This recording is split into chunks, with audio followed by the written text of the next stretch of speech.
नाशिक जिल्ह्यातील कळवण तालुक्यात आहे आदिमाया सप्तशृंगी देवस्थान. 3.5 शक्तिपीठांपैकी अर्धपीठ म्हणून या क्षेत्राची ओळख आहे. सुमारे 4800 फूट उंच गडावर हे शक्तिपीठ आहे. डोंगर कपारीत 10 फूट उंच 18 भुजांच्या देवीची शेंदूर चर्चित मूर्ती विराजमान आहे.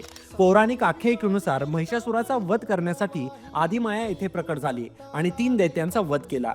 मार्कंडेय ऋषींनी इथेच दुर्ग सप्तशतीची रचना केली. सप्त म्हणजे 7 शृंग म्हणजे शिखर, अशी 7 शिखरात वसलेली सप्तशृंगी देवी. देवीचे शाकंभरी नवरात्र, चैत्र नवरात्र, आश्विन नवरात्र हे मुख्य उत्सव आहेत. खानदेश हे देवीचं माहेर समजलं जातं, म्हणून चैत्र नवरात्रीत खानदेशातील भाविक पायी देवीच्या दर्शनासाठी येतात. कोजागिरी पौर्णिमेच्या दिवशी गडावर तृतीय पंथीयांचा विशेष उत्सव असतो.